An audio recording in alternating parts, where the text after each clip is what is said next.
এই যে ফিলিস্তিনে যে মারে আমাদেরকে পাখির মতো গুলি করে, মিয়ানমারের রাখাইন রাজ্য থেকে 10 লক্ষ মুসলমান তাড়ায় দিল টেকনাফে, এখন তারা পাহাড়ি এলাকায় আশ্রয় নিয়েছে। সিরিয়াতে মার খেয়ে গোটা বিশ্বে এরা ছড়িয়ে আছে। এই যে মুসলমানরা গোটা বিশ্বে মার খায়, আমাদের পক্ষে কথা বলার মতো আমাদের কোনো কেন্দ্রীয় লিডার আছে? সেন্ট্রাল লিডারশিপ নাই। আল খিলাফা আল ইসলামিয়া, ইসলামিক ক্যালিফেট, এটা নাই। এই সেন্ট্রাল লিডারশিপ না থাকার কারণে গোটা বিশ্বে আমরা আজ নির্যাতিত, নিষ্পেষিত। আমাদের কোনো মা বাপ নাই, জোরে কোন ঠিক কিনা? এদিকে লাথি মারলে ওইদিকে যাই, ওদিকে লাথি মারলে এদিকে আসি। আমাদের পক্ষ নিয়ে, আমাদের স্বার্থ নিয়ে যে কথা বলবে, জাতিসংঘে হুঙ্কার তুলবে, ওআইসি থেকে ঘোষণা আসবে, ওরকম একটা নেতাও আমাদের নাই, জোরে বলেন ঠিক কিনা? ওমরে ফারুকের মতো যদি একটা নেতা থাকতো, তাহলে গোটা বিশ্বে মুসলমানরা এক আমব্রেলার নিচে, এক ছাতার নিচে চলে আসতো, তাই না? এমন সাহাবী ছিলেন বিষ্ণু ঈসা ইসলাম তার ব্যাপারে বলেছেন, আসাদ্দুহুম ফি আমরিল্লাহি উমর। আল্লাহর জমিনে আল্লাহর দ্বীন বাস্তবায়নের জন্য সবচেয়ে কঠিন সাহাবী ছিল যিনি, তিনি হচ্ছেন উমর। মুনাফিকরা ওমরে ফারুককে দেখে ভয় পেত, খোদ শয়তান ইবলিস ওমরে ফারুককে দেখে ভয় পেত। আলহামদুলিল্লাহ পড়বেন না? বিষ্ণু ঈসা ইসলাম বলতেন, ওমর তুমি যদি এই রাস্তা দিয়ে হাঁটো আর শয়তান তোমারে দেখে, তাহলে শয়তান এই রাস্তা রেখে দিয়ে অন্য রাস্তা দিয়ে হাঁটে। লা নবিয়্যা বা'দি ওয়ালা রাসূলা। আল্লাহ রাসূল বললেন, আমার পরে কোনো নবীও নাই, রাসূলও নাই, তবে আমার পরে কেউ যদি নবী হতো, ওমর নবী হয়ে যেত।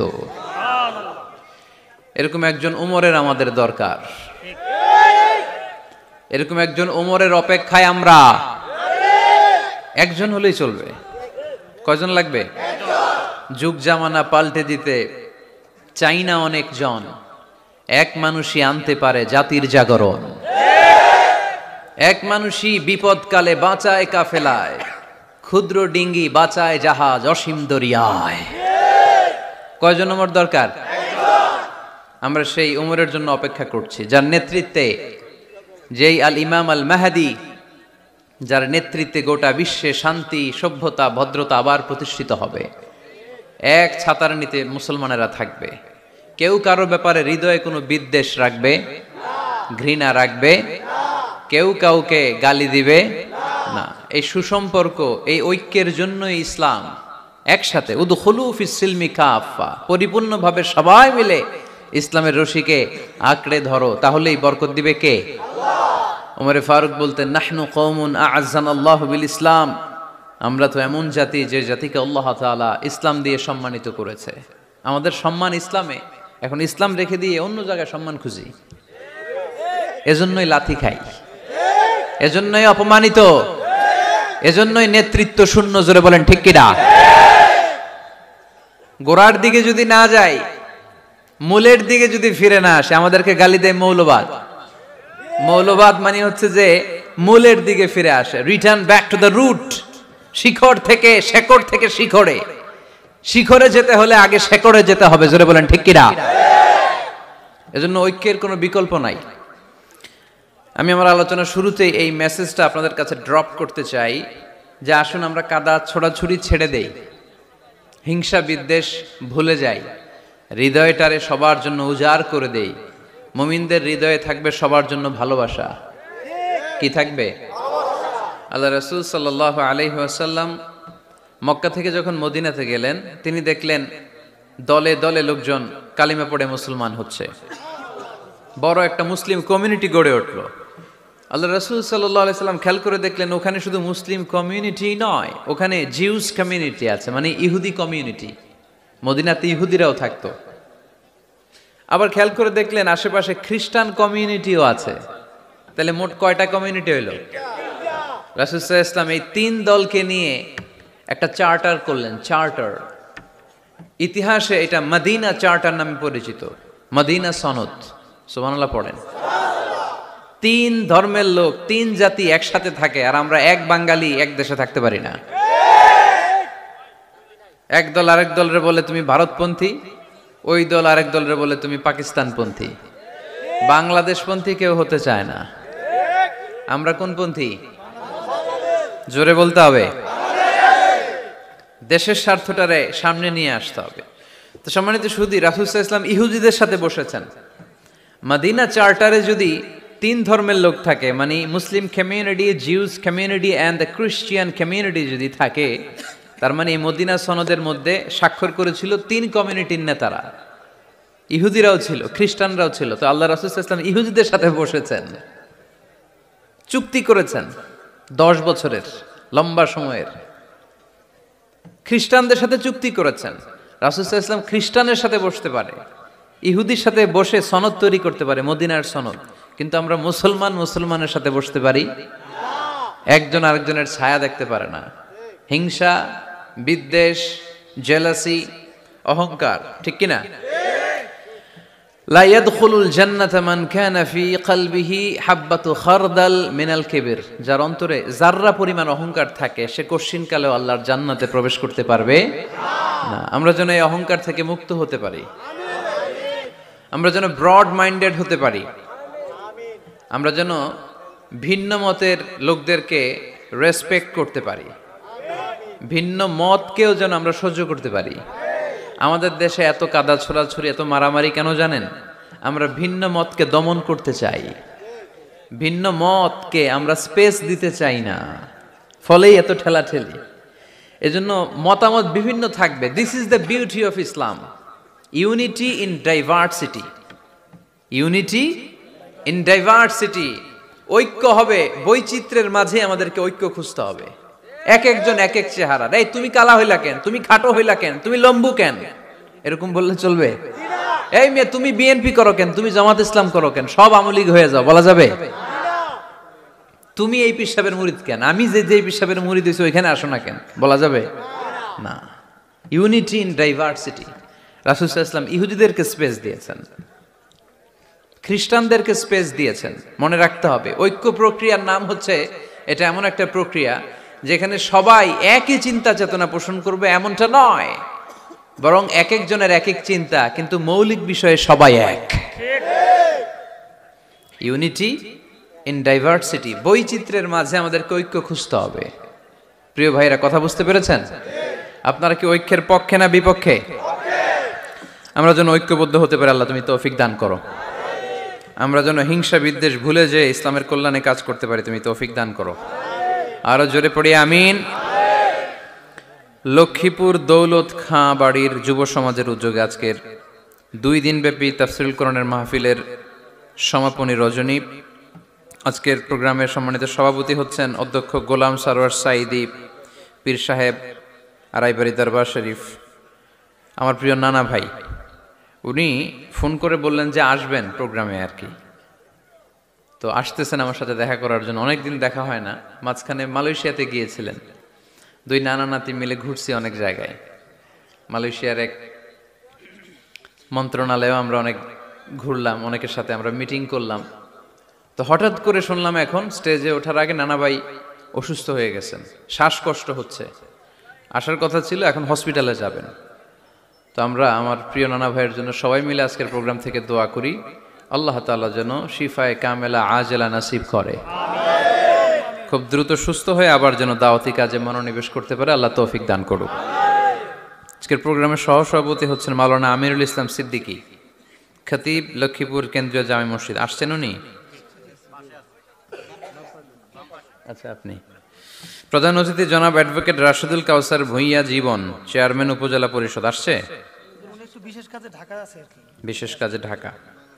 বিশেষ অতিথি জনাব ইখতিয়ার আলম রনি, সাধারণ সম্পাদক বাংলাদেশ আওয়ামী লীগ, 9 নং কায়েমপুর ইউনিয়ন শাখা। আসছে? মাশাআল্লাহ। তারপর আপনাদের এখানে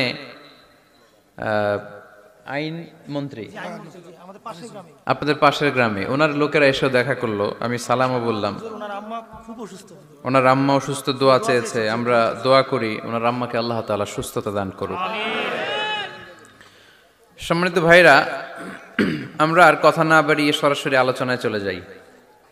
আমি আপনাদের খেদমতে পবিত্র কালামুল্লাহ মাজিদের সূরাত আলে ইমরানের 133 নম্বর আয়াত তেলাওয়াত করেছি। সূরাটার নাম হচ্ছে সূরাত আলে ইমরান, ইমরানের বংশধর। ইমরান কে ছিল আপনারা জানেন? মারিয়াম আলাইহিস সালামের পিতা, ঈসা আলাইহিস সালামের নানা। সুবহানাল্লাহ পড়বেন না? ওনাদের ফ্যামিলিটা আল্লাহ তাআলার কাছে এতটাই পছন্দনীয় ছিল যে এই ফ্যামিলির নামে আল্লাহ কোরআনে একটা সূরাই দিয়ে দিলেন, আলে ইমরান। আরবিতে পরিবার বা ফ্যামিলি এটা বোঝানোর জন্য আরবিতে দুইটা শব্দ ব্যবহার হয়, এক হচ্ছে আহাল আর একটা আল। আহাল এটা সম্মানিতদের ক্ষেত্রেও হয়, আবার সাধারণ মানুষদের ক্ষেত্রেও হয়। যেমন রাসূল সাল্লাল্লাহু আলাইহি ওয়াসাল্লামের পরিবারবর্গ ওনারা অনেক সম্মানিত। তো আল্লাহ রাসূল সাল্লাল্লাহু আলাইহি ওয়াসাল্লামের পরিবারের ক্ষেত্রে বলা হয় আহলে বাইত। আবার আমার পরিবার, আপনার পরিবার, আমাদের পরিবার বা স্ত্রী, এটা বোঝাতেও আরবিতে আহাল শব্দটা ব্যবহৃত হয়। কিন্তু আল শব্দটা সাধারণ কোনো ফ্যামিলির ক্ষেত্রে আল্লাহ ব্যবহার করেন নাই। ভালো হোক বা খারাপ হোক, সম্ভ্রান্ত হওয়া লাগবে, ডিগনিফাইড এন্ড প্রেস্টিজিয়াস ফ্যামিলির হওয়া লাগবে। ডিগনিফাইড ফ্যামিলির যদি হয়,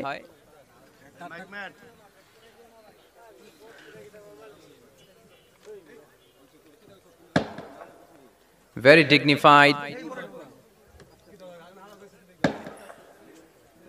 and prestigious family যদি হয়, হয়েছে এই তো ঠিক হয়ে গেছে, বসো বসো বসে যাও। very dignified and prestigious family যদি হয়, সেক্ষেত্রে আল্লাহ কোরআনে আল বলেছেন। যেমন ইমরানের পরিবারের কথা বোঝাতে যে আল্লাহ বলেছেন আলে ইমরান। দাউদ আলাইহিস সালামের পরিচয় দিতে যে পরিবারের কথা বলতে যে আল্লাহ বলেছেন আলে দাউদ।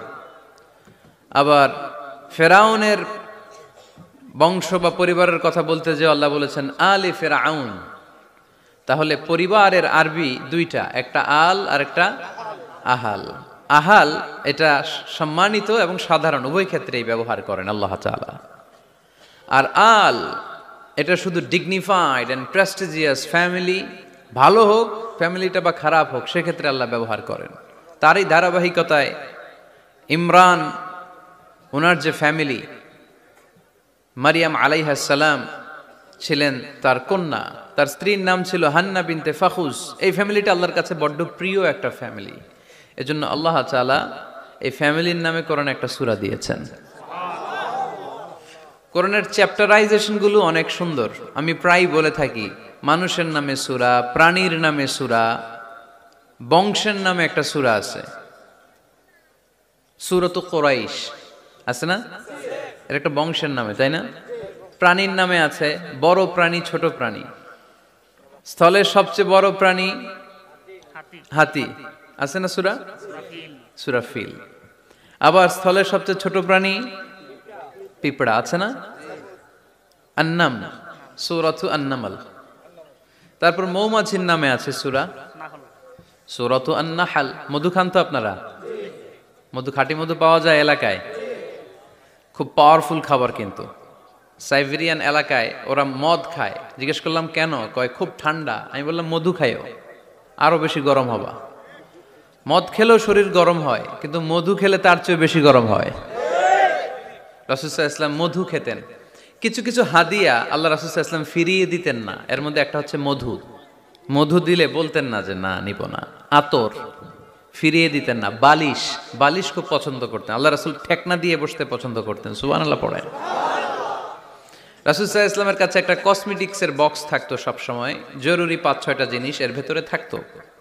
ওখানে আল্লাহ রাসূল সাল্লাল্লাহু আলাইহি সাল্লাম চিরুনি রাখতেন। চিরুনি, আপনারা চুল আঁচড়ান তো চিরুনি দিয়ে, সবসময় পরিপাটি থাকবেন, এটা সুন্নাহ। পরিচ্ছন্ন, ফিট থাকা, সবসময় গেট আপটা ভালো থাকা, এটা সুন্নাহ। আল্লাহ রাসূল সাল্লাল্লাহু আলাইহি ওয়াসাল্লাম কোনো বিদেশি ডেলিগেট আসলে তাদের সাথে দেখা করার আগে সময় নিতেন, নিজেকে গুছিয়ে নিতেন। সুবহানাল্লাহ পড়েন। চুলগুলো আঁচড়ে রাখতেন এই চিরুনি দিয়ে। তাহলে ব্যক্তিগত কসমেটিক্স বক্সে আল্লাহ রাসূল সাল্লাল্লাহু আলাইহি ওয়াসাল্লাম যে জিনিসগুলো রাখতেন তার মধ্যে একটি হচ্ছে চিরুনি। ২ নাম্বার আল্লাহ রাসূল সাল্লাল্লাহু আলাইহি ওয়াসাল্লাম জাইতুনের তেলের একটা ছোট্ট বোতল রাখতেন। ওয়াত্তিনি ওয়াজ জাইতুন, অলিভ অয়েল। অলিভ অয়েলের ওয়াজ করেছি গত বছর। যেখানেই আমার সাথে লোকজনের দেখা, কয় হুজুর এখন থেকে অলিভ অয়েল মাখি আমি, এজন্য সুন্দর হয়ে গেছি। তো অলিভ অয়েল রাখতেন, চিরুনি রাখতেন। এরপরে সুরমা দানি রাখতেন। সুরমা, চোখে আল্লাহ রাসূল সাল্লাল্লাহু আলাইহি ওয়াসাল্লাম সুরমা দিতেন। এরপর আল্লাহ রাসূল সাল্লাল্লাহু আলাইহি ওয়াসাল্লাম উতুর রাখতেন, উতুর পারফিউম, আতর দিতেন। কিছু কিছু বিষয় আছে আরবাউন মিন সুনানিল মুরসালিন, 4টা সুন্নাহ আছে সব নবীদের সুন্নাহ, সবাই এটা করেছেন। এর মধ্যে একটা হচ্ছে উতুর, সব নবীরা আতর দিতেন। সুবহানাল্লাহ, বাড়িতে যাই বলেন আতর দিবেন, এটা সুন্নাহ।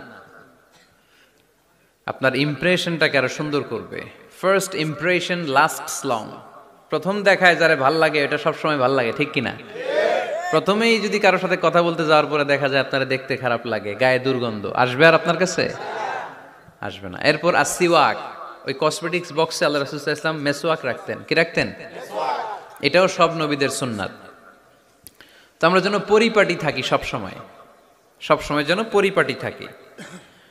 তো মৌমাছির নামে সূরা দিলেন, এরকম এক ভাই বলল যে মাকড়সার নামে, হ্যাঁ, আল আনকাবুত নামে সূরা দিয়েছে। এভাবে আল্লাহ তাআলা পরিবারের নামে সূরা দিয়েছেন। ওই সূরাটার নাম আলে ইমরান। কি নাম? সূরাটার নাম হচ্ছে আলে ইমরান। সূরাটার নাম কি? আলে ইমরান। এখানে আল্লাহ তাআলা 133 নম্বর আয়াতে আমাদের অ্যাপ্রোচিং ঠিক করে দিয়েছেন। ডানে যাব না বায়ে যাব? কই যাবেন? ডানে যাবেন। ডানে আছে ক্ষমা আর আছে জান্নাত। ডানে আছে কি? আর আছে জান্নাত। সবাই বলেন, ডানে আছে কি? ক্ষমা আর আছে জান্নাত। ডান দিকে গেলে আল্লাহর ক্ষমা পাওয়া যাবে আর জান্নাত পাওয়া যাবে। এই দুইটাই তো দরকার, বেশি কিছু লাগে নাকি? আর বাম দিকে গেলে আল্লাহর ক্রোধ, রাগ আর জাহান্নাম। বাম দিকে গেলে আল্লাহর ক্রোধ বা রাগ আর জাহান্নাম। ডানে গেলে কি? প্রথমে ক্ষমা আর জান্নাত। এই দুইটা শব্দ একটু মুখস্থ রাখতে হবে আজকে। ক্ষমা আর জান্নাত, দুইটা জিনিস পাওয়া যায় ডানে গেলে। 1 নাম্বার ক্ষমা, 2 নাম্বার জান্নাত। সবাই বলেন 1 নাম্বার ক্ষমা, 2 নাম্বার জান্নাত। এবার আঙ্গুল উঁচু করে বলেন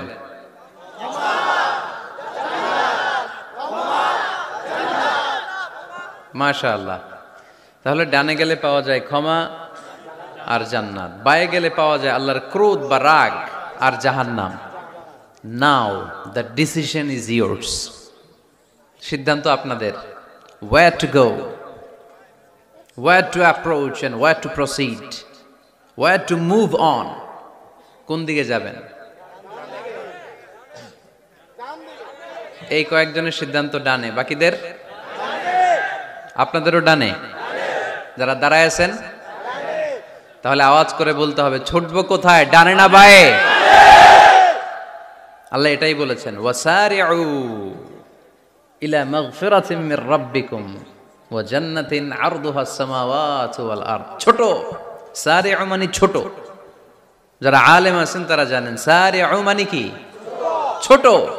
ধাবিত হও ইলা মাগফিরাতিন মির রাব্বিকুম, তোমার রবের পক্ষ থেকে ক্ষমার দিকে, ওয়া জান্নাতিন আর এমন জান্নাতের দিকে, আরদুহাস সামাওয়াতু ওয়াল আরদ, যে জান্নাতের বিস্তৃতি হচ্ছে আকাশ জমিন বিস্তৃত। পড়েন সুবহানাল্লাহ।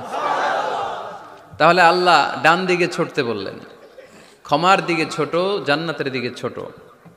ক্ষমা লাভের প্রতিযোগিতা করো, জান্নাত লাভের প্রতিযোগিতা করো। কিন্তু আমরা কি ক্ষমা আর জান্নাত লাভের প্রতিযোগিতা করি? আমরা কি ভালো কাজের প্রতিযোগিতা করি? আল্লাহ বললেন ফাস্তাবিকুল খায়রাত, ভালো কাজের জন্য প্রতিযোগিতা করো। আমরাও প্রতিযোগিতা করি খারাপ কাজের, তাই না? দুনিয়া কামানোর প্রতিযোগিতা করি আমরা। কি করে বেশি অর্থ উপার্জন করে যায়, হালাল পন্থায় হোক বা হারাম পন্থায় হোক, টাকা কামানোর প্রতিযোগিতা আছে না নাই? ক্ষমতার দাপট দেখিয়ে লড়াইয়ে টিকে থাকার প্রতিযোগিতা করি আমরা, জোরে কোন ঠিক কিনা? আমরা প্রাসাদ বানানোর প্রতিযোগিতা করি, আমরা বিশ্ব সুন্দরীর প্রতিযোগিতা করি, আমরা প্রতিযোগিতা করি কে হবে মাসুদ রানা। এটাও জানেন আপনারা? কে হবে সৎ মানুষ, কে হবে আদর্শ বাংলাদেশী, এরকম প্রতিযোগিতা আছে। সবাই কি হইতে চায়? মাসুদ রানা। বিশ্ব সুন্দরীর প্রতিযোগিতা, মাসুদ রানার প্রতিযোগিতা, টাকা কামানোর প্রতিযোগিতা, ক্ষমতার লড়াইয়ে টিকে থাকার প্রতিযোগিতা। কিন্তু আল্লাহ বললেন নো, ফাস্তাবিকুল খায়রাত, ভালো কাজের প্রতিযোগিতা করো।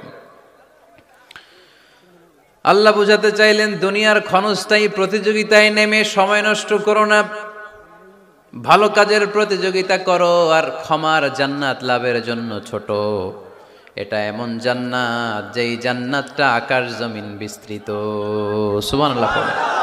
ওয়াসারিউ ইলা মাগফিরাতিম মির রাব্বিকুম ওয়া জান্নাতিন আরদুহাস সামাওয়াতু ওয়াল আরদ উইদ্দাত লিল মুত্তাকিন। সুবহানাল্লাহ পড়েন। ও আমার গোলামেরা, আমার বান্দারা, ছোট দৌড়াও, জান্নাতের দিকে দৌড়াও, ক্ষমার দিকে দৌড়াও। ক্ষমা অর্জনের জন্য প্রতিযোগিতা করো, জান্নাত লাভের প্রতিযোগিতা করো।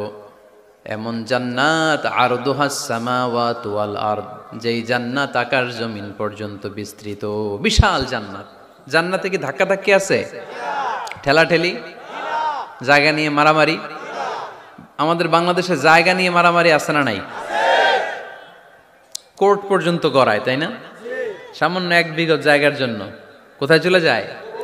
কোর্টে। কোর্ট পর্যন্ত গড়ায়। কিন্তু জান্নাতে এই জায়গা নিয়ে ধাক্কাধাক্কি হবে? বিশাল জান্নাত, বিশাল জান্নাত। সর্বশেষ যেই লোকটা 1000 বছর জাহান্নামে পোড়ার পরে জান্নাতে ঢুকবে, ওই লোকের জান্নাতের যে সাইজ হবে, এটা এই দুনিয়ার সাইজের 10 গুণ বড় হবে। আগের কালে আমাদের যে দরজাগুলো ছিল গ্রাম বাংলায়, দরজাগুলোর 2টা কপাট ছিল, জানেন? 2টা কপাট একসাথে আইনার পরে তালা লাগাইতো। এখনই না 1 কপাটের দরজা শার্ট করে খুলে যায়, এখনো আছে। তো আল্লাহ রাসূল সাল্লাল্লাহু আলাইহি ওয়াসাল্লাম বললেন জান্নাতের যে দরজার 2টা কপাট, এই 2টা কপাটের একটা কপাট কত বড় শোনো। ইন্না আল মিসরাআইন মিন মাসারি'আল জান্নাহ মা বাইনা মাক্কা ওয়া হাজার। জান্নাতের 2 দরজার 2 কপাটের একটার সাইজ হচ্ছে সৌদির মক্কা শহর থেকে বাহরাইনের হাজার শহর যত দূর, জান্নাতের একটা কপাটের দূরত্ব তত দূর। এর মানে হচ্ছে সৌদির মক্কা শহর থেকে বাহরাইন যত দূর, ওই হিসাবে কয়েকশো কোটি লোক, কয়েকশো একসাথে জান্নাতে ঢুকবে। এক ধাক্কায় কয়েকশো কোটি কিংবা কয়েক হাজার কোটি ঢুকে যাবে। তাহলে ওই জান্নাতে কোনো ধাক্কাধাক্কি, ঠেলাঠেলি, কিলাকিলি? সুবহানাল্লাহ পড়েন। ওয়াসারিউ ইলা মাগফিরাতিম মির রাব্বিকুম ওয়া জান্নাতিন আরদুহাস সামাওয়াতু ওয়াল আরদ উইদ্দাত লিল মুত্তাকিন। আল্লাহ বললেন ক্ষমার দিকে ছোট, আর এমন জান্নাতের দিকে ছোট যেই জান্নাতটা আকাশ জমিন বিস্তৃত। উইদ্দাত লিল মুত্তাকিন, মুত্তাকিনদের জন্য এই জান্নাতকে তৈরি করে রেখেছে কে? আল্লাহ। তার মানে জান্নাত একটা সাম্প্রদায়িক জায়গা। জান্নাত একটা কি জায়গা? যেখানে মুত্তাকিরা ছাড়া কেউ ঢুকতে পারবে নাকি সবাই ঢুকতে পারবে? সবাই ঢুকতে পারবে না, ওখানে শুধু মুত্তাকিনরা ঢুকতে পারবে। উইদ্দাত লিল মুত্তাকিন, এটা মুত্তাকিনদের জন্য আল্লাহ তাআলা তৈরি করে রেখেছে। হাদিসে কুদসিতে আল্লাহ তাআলা বলেছেন, এই উইদ্দাতের এই শব্দের ব্যবহারই করেছেন আ'দাতু লিইবাদিয়াস সালিহিন, আমি আমার নেককার বান্দাদের জন্য এমন জান্নাত বানিয়েছি মা লা আইনুন রাআত, পৃথিবীর কোনো চোখ ওই জান্নাতের সৌন্দর্য দেখে নাই। ওয়ালা উযুনুন সামিআত, পৃথিবীর কোনো কান জান্নাতের কোনো সুন্দর শব্দের আওয়াজ শুনে নাই। ওয়ালা খাতারা আলা কলবি বাশার, মানুষ কল্পনাও করতে পারবে না যে জান্নাত কত সুন্দর। সুবহানাল্লাহ, সুবহানাল্লাহ। আরো আসতে পড়েন। আল্লাহ বললেন উইদ্দাত লিল মুত্তাকিন, আমি আমার মুত্তাকিন বান্দাদের জন্য তৈরি করেছি। মুত্তাকিরা ছাড়া কেউ জান্নাতে প্রবেশ করতে পারবে নাকি? পারবে না। এখন মুত্তাকি কারা, তাদের বর্ণনা আল্লাহ সামনে দিবেন, শুনবেন আপনারা? আচ্ছা, এটা হচ্ছে কোরআনের একটা বর্ণনা ভঙ্গি। কোরআনের মধ্যে অনেক বেশি কোহেরেন্স আছে, সিকোয়েন্সটা অনেক সুন্দর। যখনই আল্লাহ বলবেন কাফিরিন, কাফের কারা, তার বর্ণনা দিবেন। এরপর যখন আল্লাহ বলবেন মুনাফিকিন, মুনাফিকিন কারা, আল্লাহ বর্ণনা দিবেন। এরপর যখনই আল্লাহ বলেছেন মুত্তাকিন, মুত্তাকিন কারা, তারপরে তার বর্ণনা দিবে। সুবহানাল্লাহ পড়েন। যেমন আল্লাহ সূরা বাকারার শুরুতেই মুত্তাকিদের বর্ণনা দিয়েছেন। আল্লাহ দ্ব্যর্থহীন কণ্ঠে ঘোষণা করে বলেছেন, যালিকাল কিতাবু লা রাইবা ফীহি হুদাল লিল মুত্তাকিন। এই কিতাবটা এমন কিতাব যেই কিতাবে কোনো সন্দেহ নাই, আর এটা হুদাল লিল, সবাই বলেন হুদাল লিল, এটা মুত্তাকিদের জন্য পথ প্রদর্শনকারী। যে কাউকে এই কিতাব পথ দেখায় না। ওয়ালা ইয়াজিদিজ যালিমিনা ইল্লা খাসারা, জালেমদেরকে এই কিতাব পথ দেখায় না, তাদের ক্ষতির মাত্রাটাই বাড়ায়। মুত্তাকিদের পথ দেখায়, জালেমদের ক্ষতির মাত্রা বাড়ায়। দোষ কি কোরআনের? কোরআনের না। যেমন দুধ, এটা সবার উপকারে আসে না, কিন্তু দোষটা কি দুধের? দুধ হচ্ছে সুষম খাবার, এটার মধ্যে খাদ্য উপাদানের যে 6টা পোরশন সবটাই আছে, কিন্তু সবাই হজম করতে পারে না। পেট যদি খারাপ হয় দুধ খাওয়া যাবে? তাহলে দোষ কি দুধের না যার পেট খারাপ তার? সুবহানাল্লাহ পড়েন। কোরআনের কোনো দোষ নাই, এটা হুদাল লিল মুত্তাকিন, এটা মুত্তাকিদের জন্য পথ প্রদর্শনকারী। মুত্তাকি কারা? আল্লাযীনা ইউমিনুনা বিল গায়ব ওয়া ইউকিমুনাস সালাতা ওয়া মিম্মা রাযাকনাহুম ইউনফিকুন। আল্লাহ ওইখানে বর্ণনা দিলেন একভাবে, এই জায়গায় আল্লাহ তাআলা মুত্তাকিদের বর্ণনা দিলেন আরেকভাবে। সুবহানাল্লাহ পড়েন। আল্লাহ বললেন উইদ্দাত লিল মুত্তাকিন, এই ক্ষমা, এই জান্নাত যেই কাউকেই দেয়া হবে না, যারা মুত্তাকিন তাদেরকেই দেয়া হবে। সুবহানাল্লাহ। তাহলে আজকে আমরা মুত্তাকি হয়ে ফিরে যেতে চাই। 3 জন চাই শুধু, এখন 15-20 জন হয়েছে। সবাই চান? এই এলাকার লোকদের একটু গলায় সাউন্ড কম এমনি আগে থেকেই, তাই না? কিছু এলাকা আছে, আমরা তো সারা দেশ চড়ে বেড়াই। We move from the one corner of the country to the another corner. আজকে আছি সকালে এখানে, এরপরে চলে গেছি কক্সবাজার, এরপর আবার খুলনা। তো আমরা জানি কাদের গলায় জোর বেশি। ফেনীতে, নোয়াখালীতে বক্তার কথা গাওয়া লাগে না, কথা কয় শ্রোতারা। আমরা ক বললে টাইনা নিয়ে ওটার কলিকাতা বানাইয়া স্লোগান। কলিকাতা কই নাই আমি, শুধু ক বলছি। কি বলছি? ওটারে টাইনা কি বানাইছে? কলিকাতা। তো শ্রোতাদের একটা বড় রোল আছে, they have huge role in this তাফসীর প্রোগ্রাম। আপনাদের একটা ভালো রোল প্লে করতে হবে। আপনারাই পারেন আমাদের থেকে আলোচনা বের করে নিয়ে আসতে। আপনারা যদি জিমাইতে থাকেন আর আমি যদি গুতায় আওয়াজ বের করতে না পারি, আমার ভেতর থেকে কথা বেরোবে না। আর আপনারা যদি প্রাণবন্ত থাকেন, সজীব থাকেন শেষ পর্যন্ত, তাহলে কোরআনের সুন্দর সুন্দর কথাগুলো আল্লাহ আমার মুখ দিয়ে বের করায় দিবে। আমরা আজকে কি হয়ে ফিরে যেতে চাই? নাকি মাসুদ রানা? কি হইতে চাই? তাহলে রিয়েলিটি শো একটা এরকম হওয়া দরকার। কে হবে? মুত্তাকি। কিন্তু রিয়েলিটি শো এর নাম কে হবে?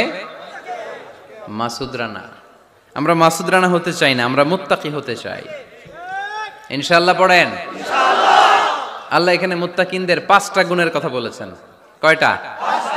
একটু মিলায়ে দেখবো আজকে আমরা যে 5টা গুণ আমাদের মধ্যে আছে কিনা। যদি থাকে ওয়েল এন্ড গুড, আলহামদুলিল্লাহ। যদি না থাকে তাহলে এই 5টা গুণ নিজেদের মধ্যে ধারণ করার দরকার আছে না নাই? কথা খুব সোজা সাপটা। যদি এগুলো নিয়ে যেতে পারেন, দেন আওয়ার ওয়াজ ইজ সাকসেসফুল। তা না হইলে কোনো লাভ নাই। কোনো লাভ আছে? এত ক্যামেরা, এত লাইটিং ফাইটিং করে কি লাভ? এই যে ছুটে আসছেন শীতের রাত, আমি তো এত জেলায় ঘুরলাম, এরকম শীত পাই নাই। আপনাদের লক্ষ্মীপুরে যেই শীত, মাশাআল্লাহ, আমি গাড়ি থেকে বেরোই কাঁপতে শুরু করছি, খুব ঠান্ডা লাগতেছিল আমার কাছে। তো এই যে শীতের রাতে মাফলার টাফলার পেঁচায় অনেক রাত পর্যন্ত আপনার দাঁড়ায় দাঁড়ায় শুনবেন, হিসাব খুব সোজা সাপটা। মুত্তাকি হয়ে ফিরে যেতে চাই, জীবন পাল্টাতে চাই, সময় নষ্ট করতে আসি নাই। সময়ের অনেক দাম, সময়ের দাম দিতে শিখেন। সময়গুলো অনেক দামি। সো আজকের আলোচনা থেকে আমরা কিছু নিয়ে যাব, শিখে যাব। আর কি হয়ে ফিরে যাব? বৈশিষ্ট্য কয়টা? তাহলে একটু চেক করবো যে আছে কিনা আমাদের মধ্যে এই গুণগুলা। থাকলে ভালো, অনেকের হয়তো আছে। যদি না থাকে, এগুলো আমাদের ধারণ করতে হবে। কথা কি ক্লিয়ার না? আলহামদুলিল্লাহ। মুত্তাকির প্রথম বৈশিষ্ট্য আল্লাযীনা ইউনফিকুনা ফিস সাররাই ওয়াদ দাররা।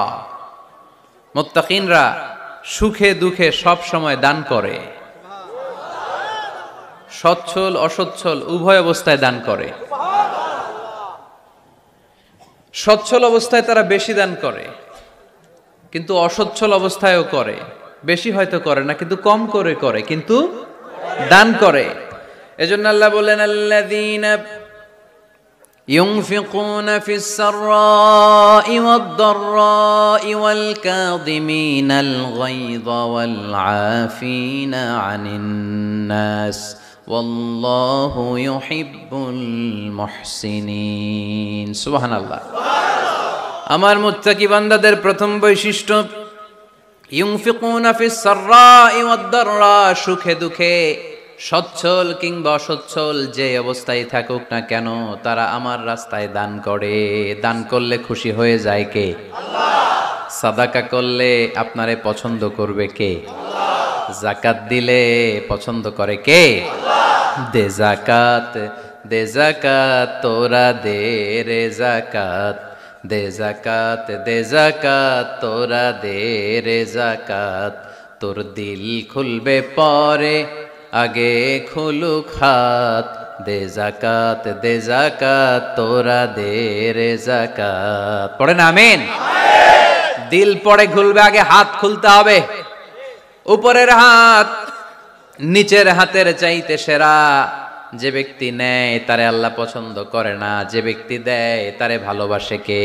আল্লাহ। আল্লাযীনা ইউনফিকুনা ফিস সাররাই ওয়াদ দাররা, আমার মুত্তাকি বান্দারা সুখে দুঃখে সচ্ছল অসচ্ছল উভয় অবস্থায় আমার রাস্তায় দান করে। তার মানে মুত্তাকি যদি নিজেকে মুত্তাকি হিসেবে এস্টাবলিশ করতে চান, দান করার ধারাবাহিকতাটা অব্যাহত রাখতে হবে, থামানো যাবে না। একটা সময় ভালো যাচ্ছে আমার, বেশি করে দিচ্ছি, আবার সময় খারাপ যাচ্ছে, কম করে দিব, কিন্তু দিব। দেওয়ার ধারাবাহিকতা থামানো যাবে? কেউ এসে আপনার কাছে চাচ্ছে, এই যে আপনি দিতে পারতেছেন, এই তৌফিকটা দিল কে? আল্লাহ।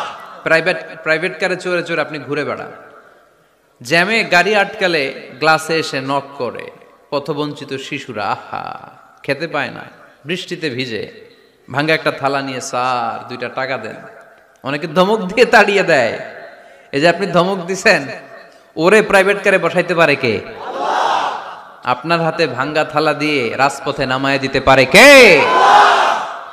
এজন্য আল্লাহ বললেন আমি দেয়ার মালিক, তুমি দাও, তুমি দিলে তোমার হাত আমি ভরে দেব। আল্লাহু আকবার। মদিনার জমিনে সবচাইতে গরীব সাহাবীর নাম ছিল সাইয়েদনা বেলাল আল হাবাশী রাদিয়াল্লাহু তাআলা আনহু। বিশ্বনবীর খাস মুয়াজ্জিন, ইথিওপিয়া থেকে ইসলামের সুশীতল ছোঁয়ায় এসে মদিনায় বিশ্বনবীর হাতে হাত রেখে কালিমা পড়ে মুসলমান হয়েছে। দেখতে ছিল কুচকুচে কালো, কিন্তু হৃদয়টা ছিল সাদা। মদিনার সবচাইতে গরিব সাহাবী। লজ্জাস্থান ঢাকার মতো একটা লুঙ্গি ছিল, এছাড়া আর কিছু ছিল না। শুধু আমাদের লজ্জাস্থান ঢাকার মতো একটা লুঙ্গি আছে, আর কিছু নাই। এরকম কে কে আছেন? হাত তোলেন। কেউ নাই। তার মানে আল্লাহ আমাদের অনেক দিয়েছে, ঠিক কিনা? মদিনার সবচেয়ে গরিব সাহাবীর নাম বেলাল রাদিয়াল্লাহু তাআলা আনহু। লজ্জাস্থানটা ঢাকার কাপড় ছাড়া তার কিছু ছিল না। ওই বেলাল রাদিয়াল্লাহু তাআলা আনহুকে ডেকে বিশ্বনবী বললেন আনফিক ইয়া বেলাল, ও বেলাল তুমিও আল্লাহর রাস্তায় দান করো। সুবহানাল্লাহ। আনফিক ইয়া বেলাল লা তাখশা মিন যিল আরশি ইকলালা, ও বেলাল আল্লাহর ধনভাণ্ডারে কমতি নাই, তুমি দান করো, তোমারও বাড়ায়া দিবে কে? যে বেলাল রাদিয়াল্লাহু তাআলা আনহু লুঙ্গিটা পরা ছাড়া আর কোনো সম্পদই ছিল না, এই লুঙ্গিটাই সম্পদ, আর কিচ্ছু নেই। ওই বেলালকে বিষ্ণু বলেছেন দান করো বেলাল, কিপটামি করো না। যে রবের সন্তুষ্টির জন্য তুমি দান করবা, ওই রবের কোনো কমতি নাই, ঘাটতি নাই। গোটা বিশ্বের সবার সব ডিমান্ড পূরণ করে দিল, যার যত চাহিদা সব দিয়ে দিল, আমার আল্লাহর ধনভাণ্ডারের 1 ইঞ্চিও কমবে না। এজন্য মুত্তাকিদের প্রথম বৈশিষ্ট্য আল্লাযীনা ينفقون في السراء والضراء والكاظمين الغيظ والعافين عن الناس والله يحب المحسنين মুত্তাকিনদের প্রথম বৈশিষ্ট্য সুখে দুঃখে সব সময় দান করে একজনের খুশির জন্য তিনি কে দান করলে যে আল্লাহ বাড়ায় দেয় বিশ্বাস হয় বিশ্বাস হয় বাড়িয়ে দিবে আল্লাহ মাসালুল্লাযীনা ইউনফিকুনা ফি সাবিলিল্লাহি কামাসালি হাব্বা أنبتت 7 سنابل في كل سنبلة 100 حبة والله يضاعف لمن يشاء والله واسع عليم سبحان الله পড়ে আল্লাহর রাস্তায় দানের দৃষ্টান্ত চারা গাছের মতো যেই চারা গাছ রোপণ করে দিলে সেখান থেকে শীষ গজায় 7টা ওই 7টা শীষ থেকে প্রতিটা শীষ থেকে হয় শত শস্য দানা মানে 700 আপনি 1 টাকা দান করলে আল্লাহ 7 গুণ 100 গুণ থেকে 700 গুণ বাড়ায় দিবে আল্লাহর প্রাচুর্যতার কোনো কমতি নাই আল্লাহর ভান্ডারে কোনো ঘাটতি নাই আছে এজন্য দিতে হবে কি করতে হবে দিলে নতুন করে আসে না দিলে আসে না বিশ্বাস হয় অনেকে বিশ্বাস করে না আল্লাহ বলেন আনফিক ইবনা আদম উনফিক আলাইক এই বনি আদম দাও দিলে আমিও দেব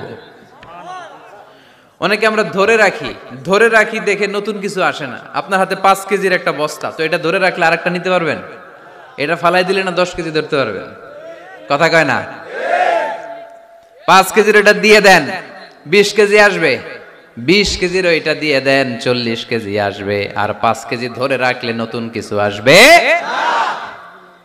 আনফিক ইবনা আদম উনফিক আলাইক হে বনি আদম দান করো তুমি দিলে আমি তোমারে দিব সুবহানাল্লাহ পড়েন তবে এই দানটা গোপনে হলে ভালো প্রকাশ্যে দান করলেও আল্লাহ কবুল করে কিন্তু গোপনে করলে বেশি খুশি হয় কে গোপন দান আল্লাহ তাআলার রাগ আর ক্রোধ যদি আপনার উপর থেকে থাকে গোপন দান আল্লাহর ক্রোধ আর রাগকে কমিয়ে দেয় গোপন দান করলে আল্লাহ খুশি হয়ে যায় আল্লাহর যদি কোনো রাগ গোসা ক্রোধ থাকে আপনার উপর এটা কমে যাবে 7 শ্রেণীর ব্যক্তিকে আল্লাহ তাআলা আরশের নিচে ছায়া দিবেন কিয়ামতের দিন যেদিন সে ছায়া ছাড়া আর কোনো ছায়া থাকবে না এর মধ্যে 1 শ্রেণীর ব্যক্তি রজুলুন তাসাদ্দাকা বিসাদাকা ফাআখফাহা হাত্তা লা তা'লামু শিমালুহু মা তুনফিকু ইয়ামিনুহু 1 শ্রেণীর ব্যক্তি 7 শ্রেণীর মধ্যে 1 শ্রেণীর ব্যক্তি যারা আরশের নিচে ছায়া পাবে যে ব্যক্তি গোপনে দান করে কত গোপনে ডান হাত কি দিছে বাম হাত টের পায় নাই সুবহানাল্লাহ তার মানে অনেক গোপনে দান করেছে এই গোপনে দান করলে খুশি হয় কে আল্লাহ আল্লাকা সিররুন ইনদাল্লাহ বাইনাকা আনতা ওয়া বাইনাল্লাহ আল্লাকা সাদাকাতুন তাখফা لا يعلمها إلا الله هل لك سر عند الله بينك أنت وبين الله هل لك صدقات تخفى لا يعلمها إلا الله سبحان الله পড়ে هل لك سر عند الله তোমার আর তোমার রবের মাঝে গোপন কোনো ডিলিংস আছে কি যেটা তুমি আর তোমার রব শুধু জানো তোমার জীবনে এমন গোপন দান আছে নাকি যেটা আল্লাহ ছাড়া কেউ দেখেনি ওই দানগুলোরে পছন্দ করে কে আল্লাহ যারা দুনিয়ার বুকে সচ্ছল এবং অসচ্ছল অবস্থায় দান করে কিয়ামতের দিন আমলনামা দেখে তারা অবাক হয়ে যাবে বলবে আল্লাহ এত ভালো কাজ আমি দুনিয়ায় করি নাই হয়তো এটা আমার আমলনামা নয় ফেরেশতারা ভুল করে অন্যের আমলনামা আমাকে দিয়ে দিয়েছে আল্লাহ বলবেন না আমার ফেরেশতারা ভুল করে না ফেরেশতারা ভুল করে নাকি তোমার আমলনামাই তোমার হাতে পৌঁছেছে দানকারী বলবে আল্লাহ এত ভালো কাজ আমি করি নাই কি করে এত আমলের পাহাড় আল্লাহ বলবে ওই যে আমার খুশির জন্য আমার ভালোবাসায় দুনিয়ার বুকে যে তুমি দান করেছো ওই দানের সওয়াবটাকে পাহাড় পরিমাণ বড় করে আমি আল্লাহ নিজ দায়িত্বে তোর আমলনামায় ঢুকিয়ে দিয়েছি সেই বুখারীর বর্ণনা, কামা ইউরাব্বি আহাদুকুম ফুলুয়াহু, তোমরা তোমাদের গাভী যেমনি পালো। বাছুর পালন কারা কারা দেখি লক্ষ্মীপুরে? মাশাআল্লাহ, অনেক গরু টরু আছে তো এই এলাকায়। ছাগল পালন কারা কারা? ওট পালন কারা কারা দেখি? ওট নাই তো আল্লাহ রাসূল সাল্লাল্লাহু আলাইহি ওয়াসাল্লাম বললেন, তোমরা যেমনি ওটের বাচ্চা পালো, বাছুর পালো, পেলে পোষে যেমনি বড় করো, তোমার ওই ছোট্ট দান, ওই দানটা যেহেতু আমার খুশির জন্য দিয়েছিলা, ওইটারে আমি পালছি। তোমরা যেমনি বাছুর পালছো, আমি আল্লাহ তোমার ছোট্ট দানের সওয়াবটাকে পেলেছি, পেলে পুষে ইয়া বড় উহুদ পাহাড়ের সমান করে এরপরে তোমার আমলনামায় উঠাইয়া দিছি। তাহলে মুত্তাকি বান্দার প্রথম গুণ, তারা দান করে। ইউনফিকুনা ফিস সাররাহ। লক্ষ্মীপুরের ভাইয়েরা খেয়াল করে শুনেন, মুত্তাকি বান্দাদের প্রথম গুণ, সুখে থাকি আর দুঃখে থাকি আল্লাহর রাস্তায় দান করব আমরা, ঠিক কিনা? সর্বাবস্থায় দান করতে হবে। ফিস সাররা, সুখের সময়ও করব, অফিদ দাররা, দুঃখের সময়ও করব। সুখের সময় যদি আমি বছরে 10,000 টাকা দান করি, দুঃখের সময় 10 টাকা তো দিতে পারবো। কথা বুঝে নাই বোধহয়? কষ্টের সময় অল্প দিব, কিন্তু দেয়ার ধারাবাহিকতাটা আমরা চালিয়ে যাব। পারা যাবে? তাহলে মুত্তাকিদের প্রথম গুণ, আল্লাযীনা ইউনফিকুনা ফিস সাররাই ওয়াদ দাররাই ওয়াল কাযিমিনাল গায়যা ওয়াল আফিনা আনিন নাস ওয়াল্লাহু ইউহিব্বুল মুহসিনিন। মুত্তাকিনদের প্রথম গুণ, সুখে দুঃখে মুত্তাকিরা আল্লাহর রাস্তায় দান করে। এটা বোঝা গেছে না? মনে থাকবে কতক্ষণ? হ্যাঁ, কাল কি ভুলা যাবে? আজীবন? হ্যাঁ, আজীবন মনে থাকবে। মনের কান দিয়ে শুনতে হবে। এই কান না, মনেও একটা কান আছে, ওই কান দিয়ে শুনলে ভুলবেন না। তাহলে মুত্তাকিদের প্রথম বৈশিষ্ট্য, যেহেতু আমরা মুত্তাকি হয়ে ফিরে যেতে চাই, মুত্তাকিদের প্রথম বৈশিষ্ট্য আমরা জানলাম, যারা সুখে দুঃখে কি করে? দান করলে বাড়ায় দেয় কে? আল্লাহ। ধৈর্য রাখলে নতুন কিছু পাওয়া যায়? ওটা ছেড়ে দেন, ওটা দিয়ে দেন, তাহলে নতুন কিছুর ব্যবস্থা করবে কে? আল্লাহ। তাহলে এটা বুঝে ফেলছেন না? হজম হয়েছে? হজম, এটার হজম করে ফেলেন। হয়ে গেছে গা? আচ্ছা, এবার আল্লাহ বললেন মুত্তাকিনদের 2 নাম্বার বৈশিষ্ট্য, ওয়াল কাযিমিনাল গায়যা। মুত্তাকি বান্দারা তাদের রাগকে হজম করে, রাগ সংবরণ করে, ক্রোধকে নিয়ন্ত্রণ করে। সুবহানাল্লাহ পড়েন। এইবার আসছে কঠিন ওয়াজ। এবার একজনকে, হুজুর এটাই তো পারি না, এটাই তো পারি না, এটা পারতে হবে আপনাকে মুত্তাকি হতে চাইলে। ওয়াল কাযিমিনাল গায়য, মুত্তাকিনরা নিজেদের রাগকে সংবরণ করে, রাগ হজম করে, রাগের সময় নিজের উপর নিয়ন্ত্রণ রাখে। আমাদের অনেকের অনেক রাগ, এত রাগ, রাগের সময় হিতাহিত জ্ঞান থাকে না। এরকম আছে না নাই? রাগ কিন্তু অনেক ভয়ঙ্কর, জানেন? রাগ বেশি কার কার? লক্ষ্মীপুরের দেখি তো, খাইছে আছে তো দেখি, 3-4 জনের রাগ আছে না? বাকি সব আল্লাহর ওলি। লক্ষ্মীপুরের ঘরে ঘরে রাগ?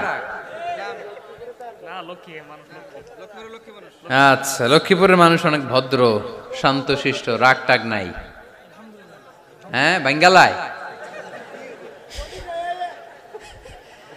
তো এই রাগ ভয়ঙ্কর। এটা রাগ কিন্তু ভয়ঙ্কর। মানুষ যখন রাগ করে তখন তার হিতাহিত জ্ঞান থাকে, কি করে কি বলে সে জানে।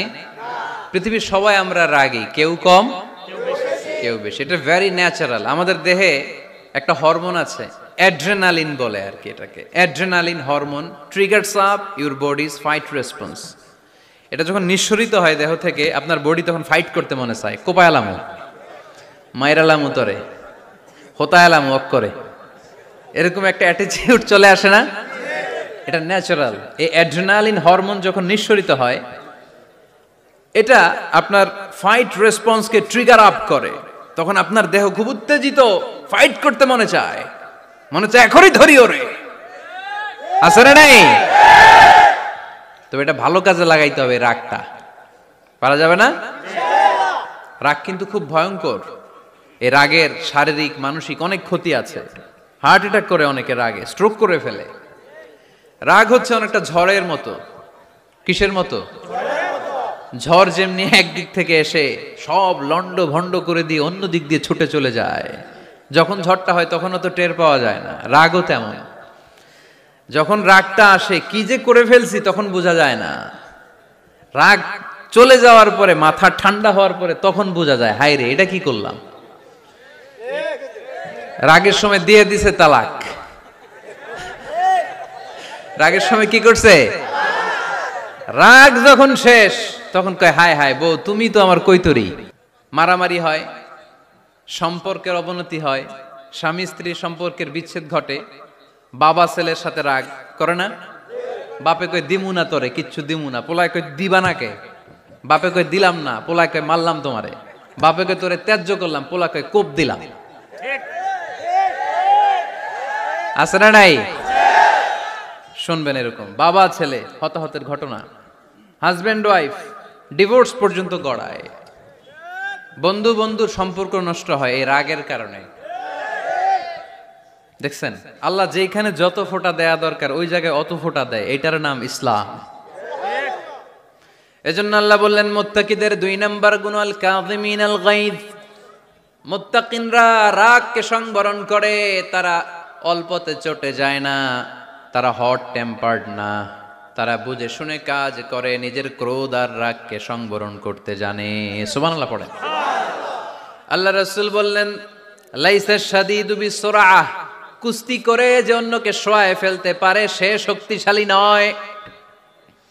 ইন্নামা শাদীদুল্লাযী ইয়ামলিকু নাফসাহু ইনদাল গাদাব, রাগের সময় যেই ব্যক্তি নিজের উপর নিয়ন্ত্রণ রাখতে পারে আল্লাহর কাছে সেই হলো শক্তিশালী। এক একটা কথার ওজন দেখছেন আল্লাহ রাসূল সাল্লাল্লাহু আলাইহি ওয়াসাল্লামের। লাইসা শাদীদু বিসুরআহ, যে কুস্তি খেলতে পারে ভালো সে শক্তিশালী না, বরং ইন্নামা শাদীদুল্লাযী ইয়ামলিকু নাফসাহু ইনদাল গাদাব, রাগের সময় যে নিজেকে নিয়ন্ত্রণ করতে পারে সেই শক্তিশালী। সুবহানাল্লাহ পড়ে। এজন্য আমি মুত্তাকি হমু হুজুর। হুজুর আজকের ওয়াজ শুনে আমি মুত্তাকি, শুধু হাত তুলে মুত্তাকি বললে হবে? রাগ নিয়ন্ত্রণের, রাগ কন্ট্রোল করার অভ্যেস নিজের মধ্যে জাগ্রত করতে হবে, ঠিক কিনা? এক সাহাবী এসে বললেন ইয়া রাসূলুল্লাহ আউসিনি ইয়া রাসূলুল্লাহ, আমারে কিছু নসিহত করেন। বিশ্বনবী বললেন লা তাগদাব, সাহাবী তুমি রেগে যেও না। সাহাবী বললেন নবী আবার ওসিয়ত করেন। বিশ্বনবী বললেন তুমি রেগে যেও না। সাহাবী বললেন শুনলাম তো এটা, আরেকটা কিছু কোন। বিশ্বনবী বললেন রেগে যেও না। রাদ্দাদা মিরারান, বারবার যতবার সাহাবী বিশ্বনবীর কাছে নসিহত চাইলেন, বিশ্বনবী একটা নসিহতই করলেন, রেগে যেও না, কারণ রেগে গেলেন তো হেরে গেলেন। রেগে গেলেন তো হেরে গেলেন। ওরা আপনারে রাগাতে চাইবে, আপনি ঝগড়া করতে চান না, ওরা আপনারে পায়ে পাড়া দিয়ে ঝগড়ায় নামাতে চাইবে। চিল্লা এখন ঠিক কিনা? ওরা পায়ে পাড়া দিয়ে ঝগড়া করবে, ওরা আপনারে অলওয়েজ পোক করবে, ওরা আপনার হট টেম্পার্ড বানাতে চাবে, আপনারে অস্থির করে দিতে চাবে। কিন্তু ফর্মুলা আমাদের ভালো জানা আছে। আমরা কোরআন থেকে ফর্মুলা নিয়ে চলি, মানব রচিত কোনো ফর্মুলায় আমরা চলি না। জোরে বলেন ঠিক কিনা? মুত্তাকিনদের 2 নাম্বার বৈশিষ্ট্য ওয়াল কাযিমিনাল গায়জ, মুমিনরা নিজেদের রাগকে নিয়ন্ত্রণ করে। রাগ নাইকার, ক্ষোভ নাইকার, কিন্তু মুমিনরা মুত্তাকিনরা চাইলেই রাগ দেখায় না। তারা রাগকে কি করে? পারবেন ইনশাআল্লাহ। আজকে থেকে ভাবির আর বকবেন না তো, ঝগড়া করবেন না তো, ছেলে মেয়েদের উপর উত্তেজিত হবেন না তো, হ্যাঁ রাগারাগি করবেন? মনে থাকবে তো? আল্লাহ রাসূল সাল্লাল্লাহু আলাইহি ওয়াসাল্লাম কখনোই রাখতেন না। সুবহানাল্লাহ নাই? আল্লাহ রাসূল সাল্লাল্লাহু আলাইহি ওয়াসাল্লাম কখনোই, ওনার সাথে কেউ খারাপ আচরণ করলে উনি রাখতেন না। ওনাকে অত্যাচার করা হয়েছে তিনি রাখতেন না, জুলুম করা হয়েছে তিনি রেগে যেতেন না। রাসূল সাল্লাল্লাহু আলাইহি ওয়াসাল্লাম মক্কায় যখন নামাজ পড়তেন, উটের পচা নাড়ি ভুঁড়ি আল্লাহ রাসূল সাল্লাল্লাহু আলাইহি ওয়াসাল্লাম ঘাড়ে আর পিঠের উপর চাপিয়ে দেয়া হতো। আমাদের কার কার পিঠের উপর নামাজ অবস্থায় উটের বা গরুর নাড়ি ভুঁড়ি চাপায়া দেয়া হয়েছে এলাকায়? আছে কেউ? নাই। তায়েফের ময়দানে আল্লাহ রাসূল সাল্লাল্লাহু আলাইহি ওয়াসাল্লাম দাওয়াত দিতে গেলেন, নিজের লাভের জন্য না তায়েফবাসীদের লাভের জন্য? খেয়ে না খেয়ে দিন প্রচারের কাজে নিজেকে দিয়েছ বিলিয়ে, তায়েফের কাফিরেরা চিনল না সে আলো, দুষ্ট ছেলেদের পিছু দিল লেলিয়ে, পাথরের আঘাতে ক্ষত বিক্ষত হয়ে সারা শরীর থেকে রক্ত ঝরে। হে রাসূল তোমাকে ভুলি আমি কেমন করে, হাজার ব্যথা বেদনার পরে। ফিরে আসনি তুমি আপন ঘরে, দিনের আলো তুমি ছড়িয়ে দিতে, চলে গেলে মদিনায় মক্কা ছেড়ে।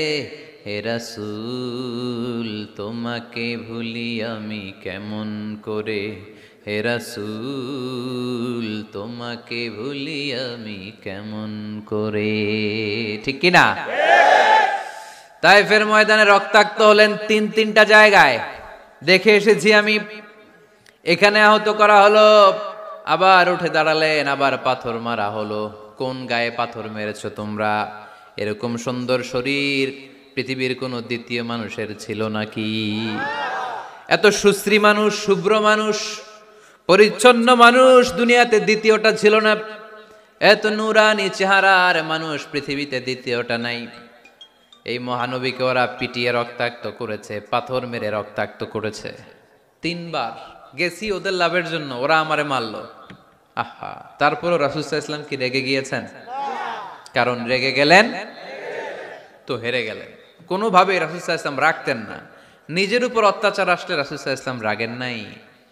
আনাস রাদিয়াল্লাহু তাআলা আনহু আল্লাহ রাসূলের খাদেম ছিল।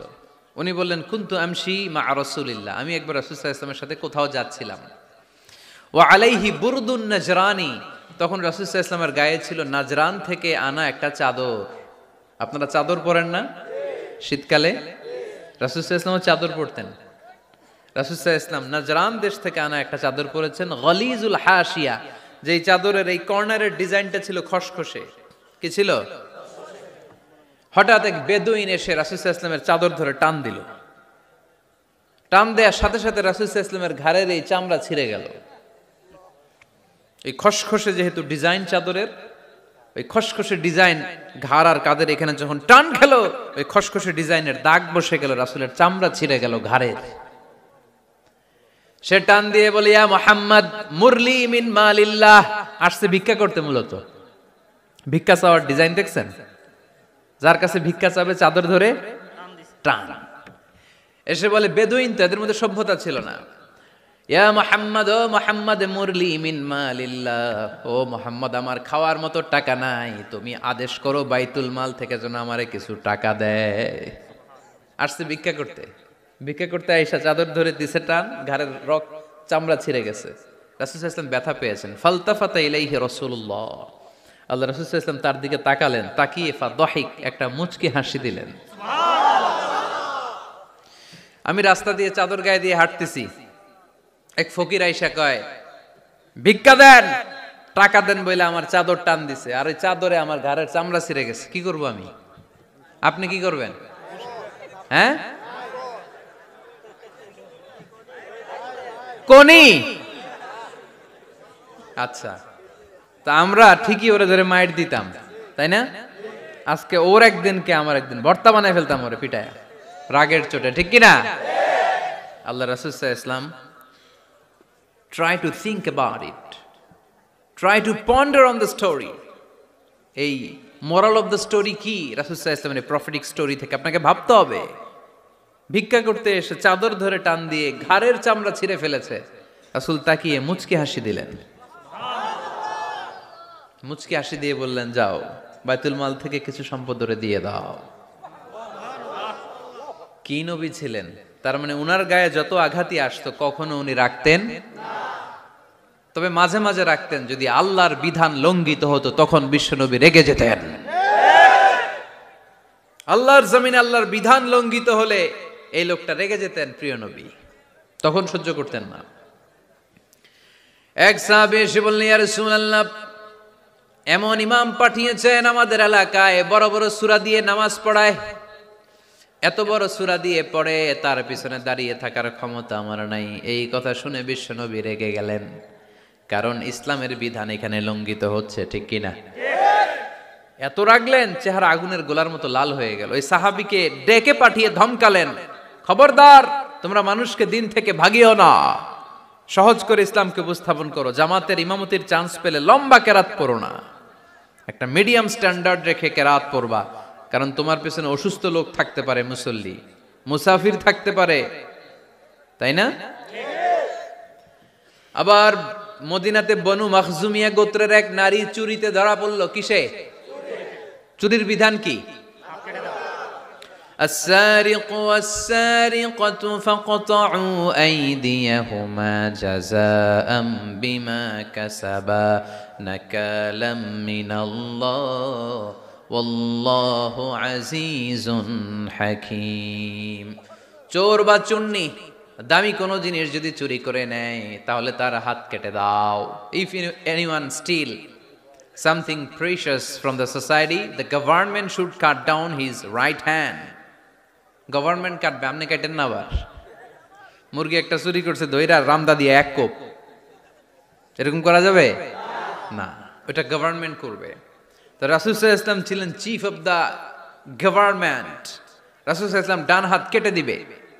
কিন্তু যেই মেয়েটা চুরি করছে এলাকার খুব সম্ভ্রান্ত বংশের মেয়ে, অনেক সময় হয় না এমপির মেয়ে, চেয়ারম্যানের মেয়ে, বড় বিজনেস ম্যাগনেটের মেয়ে, ছেলে অন্যায় করে ফেলছে একটা, আছে না নাই?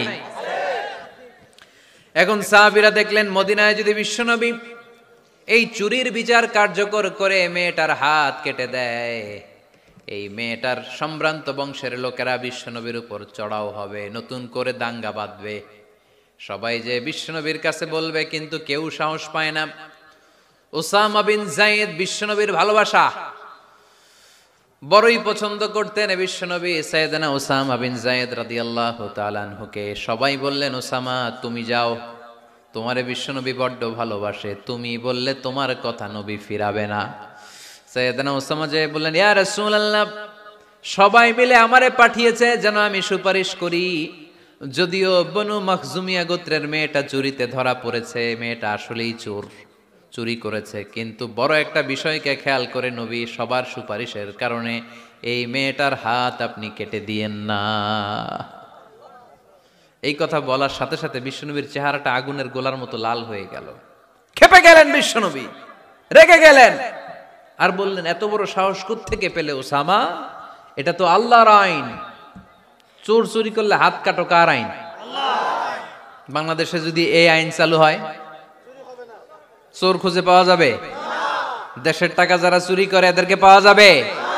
পেঁয়াজের দাম যারা বাড়ায় এদের খুঁজে পাওয়া যাবে? মজুদদারদেরকে আর খুঁজে পাওয়া যাবে না, সব চোর মানুষ হয়ে যাবে, ঠিক কিনা? একটা বিচার যদি করে, সরাসরি সম্প্রচার, সব টিভিতে লাইভ ব্রডকাস্ট আমরা দেখলাম চোরের হাত কাটতেছে কিভাবে, এরপরে চুরি করার আগে 10 বার ওর আত্মা কেঁপে উঠবে। রাসূল সাল্লাল্লাহু আলাইহি ওয়াসাল্লাম বললেন, এটা আল্লাহর আইন, কেমন করে তুমি সুপারিশ করো আল্লাহর আইন থামানোর জন্য? লাউ কানা ফাতিমাতু বিনতে মুহাম্মাদিন সারাকাত লাকাতা মুহাম্মাদুন ইয়াদাহা।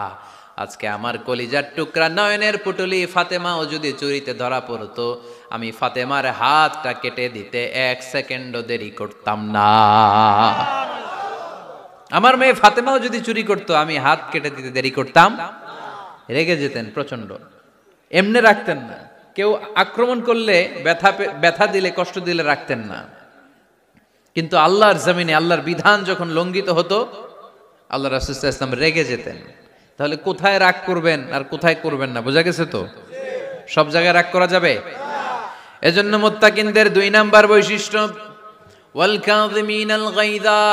মুত্তাকিনরা রাগ দেখায় না, মেজাজ দেখায় না, বরং মুত্তাকিন বান্দারা আল্লাহর খুশির জন্য নিজের রাগ আর ক্রোধকে নিয়ন্ত্রণ করে। রাসূল সাল্লাল্লাহু আলাইহি ওয়াসাল্লাম আল্লাহর বিধান লঙ্ঘিত হলেই রেগে যেতেন, এছাড়া রাখতেন না। একবার তাহাজ্জুদের সময় সাইয়েদনা আলী রাদিয়াল্লাহু তাআলা আনহু আর ফাতেমা রাদিয়াল্লাহু তাআলা আনহাকে ডাকতে গেলেন তাহাজ্জুদ পড়ার জন্য। কিসের জন্য? যে ডাকলেন, দরজায় কড়া নাড়লেন, আলী ওঠো, ফাতিমা ওঠো। কিন্তু সাইয়েদনা আলী রাদিয়াল্লাহু তাআলা আনহু বললেন কি জন্য উঠবো? আল্লাহ রাসূল সাল্লাল্লাহু আলাইহি ওয়াসাল্লাম বললেন তাহাজ্জুদের জন্য। আলী রাদিয়াল্লাহু তাআলা আনহু একটু কৌশল করে বললেন, আমাদের রুহু তো আল্লাহর হাতে। রুহু কার হাতে? আল্লাহ যখন রুহু ফিরাই দিবে তখন ঠিকই উঠবো, পড়বো তাহাজ্জুদের নামাজ, পড়বো, রুহুটা ফিরে আসুক, পড়বো। একটু কৌশল করলেন। তো রাসূল সাল্লাল্লাহু আলাইহি ওয়াসাল্লাম এই কৌশলটারে পছন্দ করলেন না। রাসূল চাইছেন আমি বলা মাত্রই যেন উঠে যায়। রাসূল সাল্লাল্লাহু আলাইহি ওয়াসাল্লাম তখনও রেগে গেলেন। বুখারীর বর্ণনা, তিনি ফিরে আসতেছিলেন আর রাগে নিজের রানের মধ্যে চাপড়াচ্ছিলেন এরকম, ওয়াকার আল ইনসানু আকসারা শাইইন জাদালা। আরে মানুষ কত ঝগড়া করতে জানে, আরে মানুষ কত তর্ক করতে জানে, মানুষ যে কত ঝগড়া করে, মানুষ যে কত তর্ক করে, নিজের উপর নিজে ঝাল মিটাচ্ছিলেন রানের মধ্যে চাপড়াতে চাপড়াতে। সুবহানাল্লাহ পড়েন। আক্রমণ করলে রাখতেন না, ওটের নারী ভুঁড়ি চাপিয়ে দিলে রাখতেন না, কিন্তু ধর্মীয় বিধান লঙ্ঘিত হলে বিশ্বনবী রেগে যেতেন। চিল্লায় এখন সুবহানাল্লাহ। এজন্য মুত্তাকিদের 2 নাম্বার বৈশিষ্ট্য আল কাযিমিনাল গায়দ, রাগকে সংবরণ করতে হবে। রাগ দেখানো যাবে না। রাগ দেখাবেন, কি করবেন? নিয়ন্ত্রণ করব। একজন নিয়ন্ত্রণ করবে শুধু, আর আপনারা কোপায় ফেলাইবেন সব। মাশাআল্লাহ। আরে বলো কি করবা? এভাবেই তো সমাজ পরিবর্তন হয়। শুনতে হবে তো আমার কথা, শুনতে হবে, জানতে হবে, দেন মানতে হবে। পরিবর্তনটা আস্তে আস্তে হয়। এই গুণে ধরা সমাজ এমনি নষ্ট হয় নাই, দীর্ঘদিনে নষ্ট হয়েছে। এটা ঠিক করতে হইলে আমাদের দীর্ঘ সময় লাগবে, দীর্ঘদিন লাগবে, অনেক ঘাম ঝরাতে হবে, অনেক পথ যেতে হবে, মাইলস টু গো। ঠিক কিনা?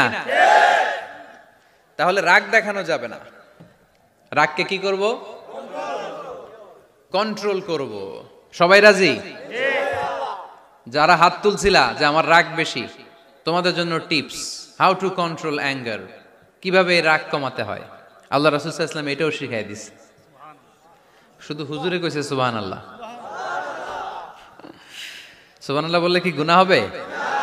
একবার সুবহানাল্লাহ বললে আকাশের জমিনের মাঝখানে সব ফাঁকা জায়গাটা সওয়াব দিয়ে ওই সওয়াব আল্লাহ আপনার আমলনামায় ঢুকায় দিবে। খুব চালাক এই এলাকার লোকেরা, সওয়াবের কথা শুই না, লাভ শুই না। সুবহানাল্লাহ, লাভ আছে যেখানে আমরা আছি।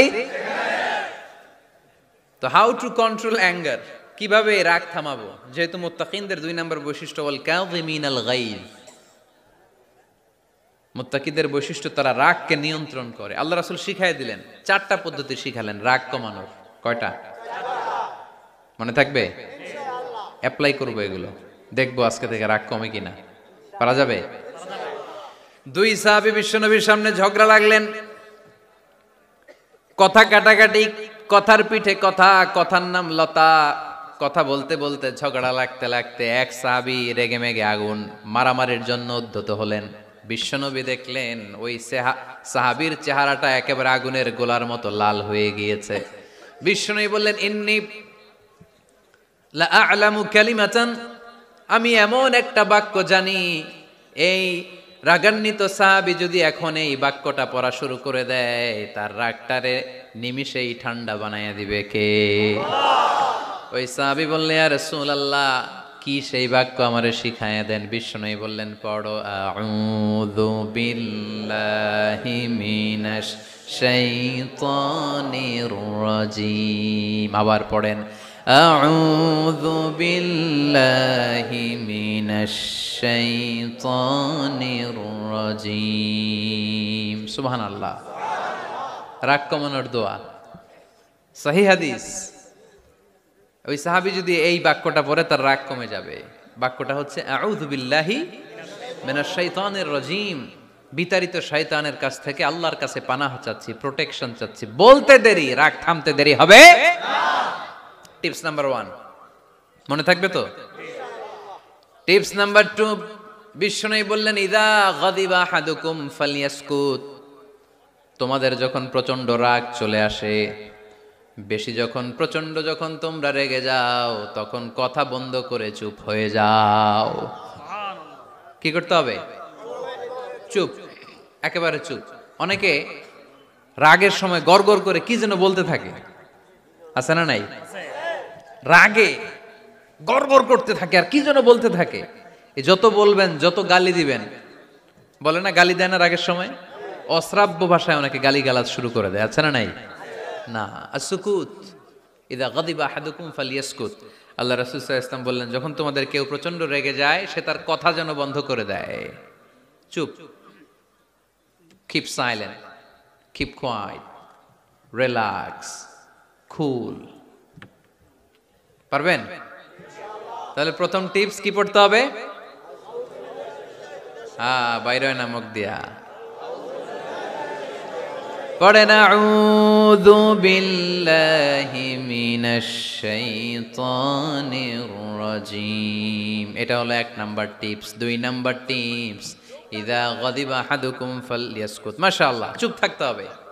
বেশি রাগ চলে আসলে কি করতে হবে? চুপ থাকতে হবে। 3 number tips, lower your action. আপনার অ্যাকশনকে কমায় দেন। কিন্তু আমরা ওই সময় মারি ডাইরেক্ট অ্যাকশন। রাগের সময় আমরা কি করি? আল্লাহ রাসূল বললেন লোয়ার, মিনিমাইজ ইউর অ্যাকশন। কি বললেন আল্লাহ রাসূল? অ্যাকশন কমাও, কার্যক্রম কমায় দাও। ইযা গাদিবা আহাদুকুম ওয়া হুয়া কাইম ফালিয়াজলিস। দাঁড়ানো অবস্থায় তোমাদের কেউ যদি রেগে যায়, সে যেন বসে পড়ে। ফাইন যাহাবা আনহুল গাদাবু ওয়া ইল্লা ফালিয়াত্তাজি। কেউ যদি দাঁড়ানো অবস্থায় রেগে যায়, সে যেন বসে পড়ে। বসে থাকার পরেও যদি তার রাগ কমতে না চায়, সে যেন শুয়ে পড়ে। তাহলে দাঁড়ানো অবস্থায় রাগ আসলে কি করবেন?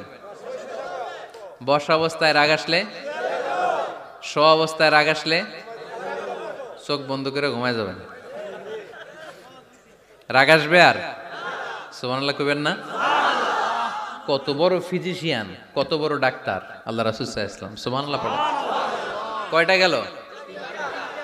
কয়টা? 1 নাম্বার কি পড়া? মাশাআল্লাহ। 2 নাম্বার চুপ থাকা। 3 নাম্বার দাঁড়ায় থাকলে বসে যাওয়া, বসা থাকলে পারবেন? পারবেন? 4 নাম্বারটা অনেক মজার টিপস, শুনবেন? আল্লাহ রাসূল সাল্লাল্লাহু আলাইহি ওয়াসাল্লাম বললেন 4 নাম্বার টিপস শুনো। ইন্নাল গাদাবা মিনাশ শাইতান। নিশ্চয়ই রাগ আসে শয়তান থেকে। ওয়া ইন্নাশ শাইতানা খুলিকা মিনান নার। শয়তান তৈরি আগুন থেকে। ওয়া ইন্নান নারা তুতফাউ বিল মা। আগুন নিবানো হয় পানি দিয়ে।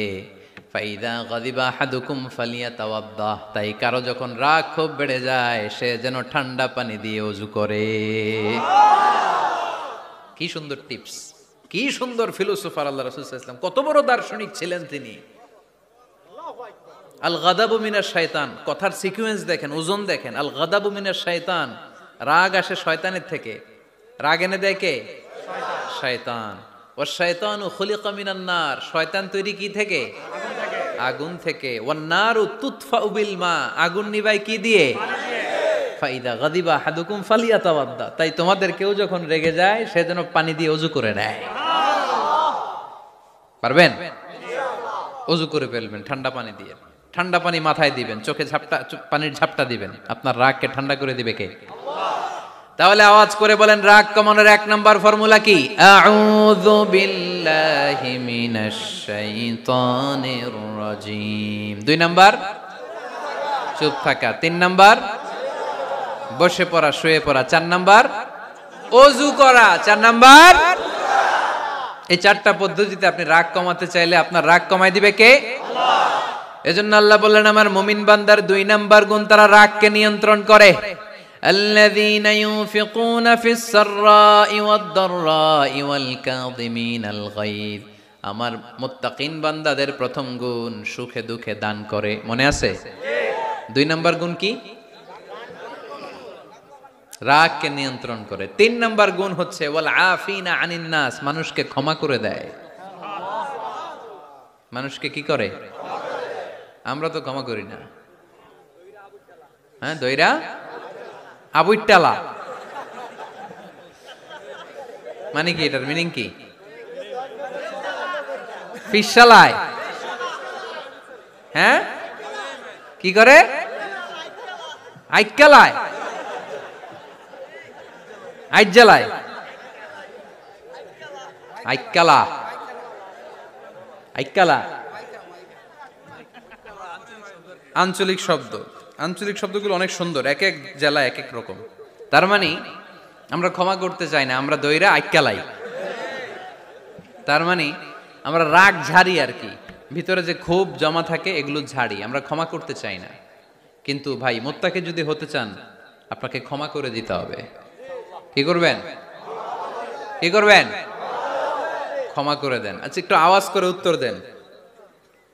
আমরা আল্লাহর কাছে এই যে পাপ করি, অন্যায় করি, মাফ চাই না? ক্ষমা চাই না? আল্লাহ আমাদেরকে ক্ষমা করুক, এটা আমরা চাই কি চাই না? আল্লাহ আমাদেরকে ক্ষমা করুক এটা আমরা চাই, কিন্তু আমরা আমাদেরকে ক্ষমা করতে পারি না। যদি আল্লাহর কাছে ক্ষমা পেতে চান তাহলে আগে নিজেরা নিজেদেরকে ক্ষমা করে দেন। আল্লাহ, ভুল করছি, আল্লাহ মাফ করে দাও, ক্ষমা করো। আমি ক্ষমা চাইতেছি, কিন্তু আমি ক্ষমা করি না আরেকজন রে। তো তুমি ক্ষমা করো না, তুমি ক্ষমা চাও কোন সাহসে? মা যাদাল্লাহু আবদান বিআফবিন ইল্লা ইজ্জান। আল্লাহর হাবিব ফরমান, কোন বান্দা যদি অন্য বান্দারে ক্ষমা করে দেয়, আল্লাহ ওই বান্দার মর্যাদা বাড়িয়ে দেয়। ওয়া ইন তা'ফু ওয়া তাসফাহু ওয়া তাগফিরু ফাইন্নাল্লাহা গফুরুর রহিম। তুমি যদি অন্যরে মাফ করে দাও, তুমি যদি অন্যের ভুল ক্ষমা করে দাও, তোমার ভুলগুলো ক্ষমা করে দিবে কে? আল্লাহুম্মা ইন্নাকা আফুন কারীম। কদরের রাত্রে আমরা পড়ি, আল্লাহ তুমি ক্ষমাশীল, তুহিব্বুল আফওয়া, ক্ষমা করাকে তুমি ভালোবাসো। ফাআফু আন্নি, আল্লাহ তুমি আমারে ক্ষমা করে দাও। আল্লাহর ক্ষমার জন্য দিনরাত চোখের পানি ছেড়ে আমরা কাঁদি, কিন্তু অন্যরে ক্ষমা করতে চাই না। কথাটা বুঝতে পারছেন? আমরা আল্লাহর ক্ষমা চাই, কিন্তু আমরা আমাদেরকে ক্ষমা পেতে হলে আগে ক্ষমা, ক্ষমা পেতে হলে আগে ক্ষমা। মনে থাকবে তো? আমরা আসলে অতীতকে বয়ে বেড়াই, অতীতকে বয়ে বেড়াই, অতীতকে ভুলতে চাই না। কোন বছর কে আমারে মারছিল ওইটারে মনে রাখছি। কোন 20 বছর আগে আমারে অপমান করছিল মনে রাখছি, তোরেও আমি অপমান করুম। তুই আমারে মারছিলি, তোরেও মারুম। 20 মনে রাখিস, মনে রাখিস, দেখায় দিমু। তো এই যে এই দেখেন, খেয়াল করে দেখেন, 20 বছর আগে কোথায় আমার অপমান করছিল ওইটা আমি ভুলি নাই, মনে রাখা দিছি। তার মানে 20 বছর ধরে এটা জ্বলতেছে এদিকে। ক্ষতি কি আমার না অন্য কারো? এগুলো ভিতরে জ্বলে, প্রতিহিংসার আগুন আপনারে জ্বালিয়ে দিবে। প্রতিশোধ নেয়ার আগুন দিনকে দিন আপনারে জ্বালায়। আপনি যদি একদিন ওরে অপমান করেন, মারেন, ও একদিন জ্বলবে, মরবে, কিন্তু প্রতিদিন আপনি জ্বলবেন। চিল্লা এখন ঠিক কিনা? রাসূল সাল্লাল্লাহু আলাইহি ওয়াসাল্লাম ক্ষমা করে দিতেন। মক্কা বিজয়ের দিন সব কাফির মুশরিক গুলো আল্লাহ রাসূল সাল্লাল্লাহু আলাইহি ওয়াসাল্লামের পায়ের সামনে থার থার করে কাঁপছিল। সবাই ভেবেছে আমরাও যেরকম পাষাণ, মুহাম্মদ মনে হয় তাই করবে, আমাদেরকে এবার কচুকাটা করবে। আল্লাহর রাসূল মক্কার কাফির মুশরিকদের এই দৃশ্য দেখে ঘোষণা দিয়ে দিলেন, ইযহাবু লা তাসরিবা আলাইকুমুল ইয়াউম, আজকে তোমাদের উপর আমার কোনো প্রতিশোধ নাই। ইযহাবু ফাআনতুমুত তালাকা, আমি তোমাদেরকে স্বাধীন করে দিলাম। ঐতিহাসিকরা বিশ্বনবীর এই বিশাল দিলদরিয়া দেখে অবাক হয়েছে। তারা বলতে বাধ্য হয়েছে, in the long history of the world there is no instance of magnanimity and forgiveness which was showed by Muhammad sallallahu when all of his enemies laid under his feet and he forgave them one and all. পৃথিবীর ইতিহাসে ক্ষমার এরকম নজির কোনো মানুষ দেখাতে পারে নাই। যখন তার ঘোর শত্রুরা তার পায়ের সামনে বসে থারথার করে কাঁপছিল, তিনি চাইলেই পিষে মারতে পারতেন, কিন্তু তা না করে তিনি ক্ষমা করে দিয়েছেন। কি করবেন? ওয়ালা আফিনা আনিন নাস, মুত্তাকি বান্দার 3 নাম্বার বৈশিষ্ট্য, মুত্তাকি বান্দারা ক্ষমা করে দেয়। তারা মনের মধ্যে হিংসা রাগ এগুলো পুষে রাখে না। সুবহানাল্লাহ পড়েন। যারা ক্ষমা করে এরা অনেক ভালো থাকে ভাই, জানেন? আপনি ক্ষমা করে দিলে আপনি শান্তিতে থাকবেন। আপনি যদি আপনার ব্যাড এক্সপিরিয়েন্স, তিক্ত অভিজ্ঞতা, কে আপনারে গালি দিছিল, কষ্ট দিছিল, সবসময় এগুলো বয়ে বেড়ান, it will burn yourself inside. এগুলো আপনার ভিতরে জ্বালায় পোড়ায় ছারখার করে দিবে। আর যদি ভুলে যান, জায়গায় মাফ করে দেন, তাহলে শোধবোধ সব শেষ। আমি আছি শান্তিতে, ঠিক কি না? আমরা শান্তি চাই কি চাই না? আমরা অতীতের এই কষ্ট বুকে নিয়ে আর চলতে চাই? সমাধান একটাই, ক্ষমা করে দেন। স্ট্যামফোর্ড ইউনিভার্সিটি, ক্যালিফোর্নিয়ার স্ট্যামফোর্ড ইউনিভার্সিটির একজন প্রফেসর ফ্রেডরিক লাস্কিন, ওনার একটা আর্টিকেল আমি পড়েছি। ওখানে উনি গবেষণা চালিয়েছেন, অনেক মানুষের মধ্যে গবেষণা চালিয়ে দেখেছেন যে যারা অন্যরা ক্ষমা করতে পারে না এদের রোগবালাই বেশি, কষ্ট বেশি, আর যারা সহজে ক্ষমা করে দেয় এরা সবসময় শান্তিতে থাকে। এটা পরীক্ষিত, এটা ওনার একটা রিসার্চ। এরপর আমেরিকাতে একটা স্টেট আছে ম্যাসাচুসেট। এই ম্যাসাচুসেট জেনারেল হসপিটালে একজন পৃথিবী বিখ্যাত সাইকিয়াট্রিস্ট বসে, মনোবিজ্ঞানী, নাম হচ্ছে প্রফেসর হারবার্ট বেনসন। এই হারবার্ট বেনসন উনিও ওনার সব রোগীদেরকে দিয়ে একটা ফর্ম পূরণ করায়। সেখানে উনি কিছু কোশ্চেনার ছুড়ে দেয়, প্রশ্ন করে আর উত্তর নেয়। পরে জরিপ করে উনি দেখতে পেয়েছে ওনার যে সমস্ত রোগীরা মনের ভিতরে রোগ, এই রাগ, এই ক্ষোভ, এই হিংসা বিদ্বেষ এগুলো অন্তরে পুষে রেখেছে, এদের স্ট্রোক করার এবং হার্ট অ্যাটাক করার রেটিংটা বেশি। এরা মেন্টাল স্ট্রেসে ভোগে বেশি। আর যারা সহজে ক্ষমা করে দেয়, মাফ করে দেয়, এদের মধ্যে এই রোগ বালাই নাই। যেরকম সুবহানাল্লাহ। এজন্য আল্লাহ বললেন মুত্তাকিনদের 3 নাম্বার বৈশিষ্ট্য, মুত্তাকিনরা আল্লাহর কাছে যেমনি ক্ষমা চায় তারা নিজেরাও অন্যদেরকে তেমনি ক্ষমা করে দেয়। ওয়াল আফিনা আনিন নাস, আজকে থেকে আমরা মানুষের ক্ষমা করে দিব। কারো জন্য অন্তরে কোনো হিংসা বিদ্বেষ পুষে রাখা যাবে? অনেকে এগুলো ভুলতে চায় না, পেলে পুষে বড় করে, আর ভিতরে খালি জ্বলে। ভিতরে কি করে? এই জ্বালাও পোড়াও আমরা বয়ে বেড়াতে চাই না। মুসনাদে আহমদ ইবনে হাম্বলের হাদিস, চমৎকার একটা ঘটনা। কানগুলো খরগোশের কানের মতো খাড়া করে শোনেন। আল্লাহ রাসূল সাল্লাল্লাহু আলাইহি ওয়াসাল্লাম কোন একটা মজলিসে একজন আনসারী সাহাবীর ব্যাপারে ঘোষণা দিল, বলল এখন যে সাহাবী এসে বসবে সে সাহাবী জান্নাতি। আনসারী সাহাবী এসে বসলো, সবাই তো অবাক, আমাদের কারো ব্যাপারে বিশ্বনবী এই কথা বলল না, এই আনসারী সাহাবী জান্নাতি। আবার কয়েকদিন পরে আরেকটা মজলিসে বিশ্বনবী আবার ঘোষণা দিলেন, এই মুহূর্তে এমন একজন সাহাবী এসে এইখানে বসবে, এই সাহাবীটা জান্নাতি। সবাই খেয়াল করে দেখলো, আগের মজলিসে যেই লোকটাকে বিশ্বনবী জান্নাতি বলে ঘোষণা দিয়েছে, আজকেও ওই সাহাবী এসে ওই জায়গায় বসেছে। তৃতীয় দিন আবার বিশ্বনবী বললেন, এখন একজন সাহাবী এখানে এসে বসবে, সে জান্নাতি। সবাই খেয়াল করে দেখলো, ওই সাহাবীটাই আবার এসে বসেছে। সবাই অবাক, কি আজীব, কি আছে এই সাহাবীর মধ্যে, যে সাহাবীর ব্যাপারে খুদ বিশ্বনবী 3 বার ঘোষণা দিলেন যে সে জান্নাতি। সবচেয়ে বেশি অবাক হয়েছিলেন সাইয়েদনা আব্দুল্লাহ ইবনে আমর ইবনে আস। মনে মনে ভাবলেন, এটা তো চারটেখানে কোনো কথা না, বিশ্বনবীর অ্যানাউন্সমেন্ট। দুনিয়ার বুকে বিশ্বনবী 3 বার এই আনসারী সাহাবীকে জান্নাতি বলে ঘোষণা দিয়েছে, নিশ্চয়ই এই সাহাবীর এমন বিশেষ কোনো আমল আছে, এমন বিশেষত্ব আছে যেটা আমাদের মধ্যে নাই। যেমন করেই হোক এই সাহাবীর ভেতরের সব খবর আমার জানতে হবে। সাইয়েদনা আব্দুল্লাহ ইবনে আমর ইবনে আস একবার পরিকল্পনা করে ওই সাহাবীর বাড়িতে চলে গেলেন, যে বললেন, ভাই আমার আব্বার সাথে কয়েকদিন ধরে ঝগড়া, আমার ঘরে থাকতে মন চাচ্ছে না, তোমার বাসায় মেহমান হয়ে এসেছি, যদি তুমি অনুমতি দাও তোমার বাড়িতে 3 দিন মেহমান হয়ে আমি থাকতে চাই।